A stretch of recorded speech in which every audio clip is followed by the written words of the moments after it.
Well, I did say that I would be completing this as quickly as I could, so this is what I managed to come up with for the third prompt, although this is the fourth video. The word that the random word generator spat out at me this time was empirical, based on the definition for which Google defines as based on, concerned with, or verifiable by observation or experience, rather than theory or pure logic. Where my mind went for this prompt was behind the idea of those images that you sometimes get, or things that happen in stories where something is happening and you don't quite know the effect of it, and your mind could go to plenty of other logical and rational reasons, but eventually you might see something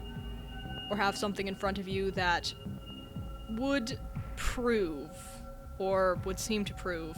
that something that should be impossible maybe isn't, and maybe it is caused by something that you wouldn't be able to quite explain to anybody, and something a bit more ominous. So, in this case, I kind of pictured a farmhouse or something of that sort where there are a lot of farm animals, where animals have been going missing lately, and the result being a creature that has been there for a while by now. Anyway, that's just what came to mind for this one, though because of that, it ended up being a bit more complicated than my regular just scribbly ink outlines. Unfortunately, I tried doing it on regular paper with just ink, and then it ended up feeling like, as I was getting into the sketch, I would need watercolor paper, and to do this with like graphite aquarelle and gouache and things like that. Still in monochrome, but it didn't feel quite right for this image, or the scene that I made.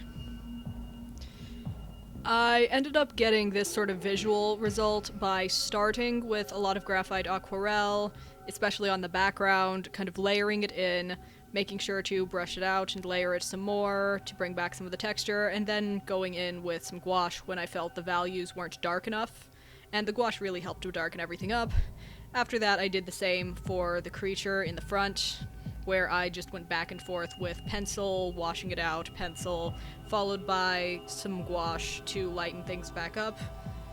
and very, very slightly darken in some areas, and then I went over with a little bit of colored pencil as well.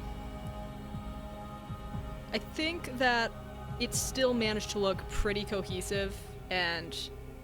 unified, despite the fact that I used a bunch of different mediums all over the place in this picture, and I think it kind of worked because I made sure to use the mediums on everywhere in the picture and not just the creature.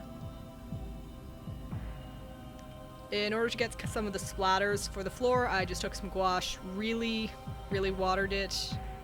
in my brush, just had kind of a little bit of gouache, dipped it a lot into a water pot, and then started splatting, and then stippled it out a bit with my finger.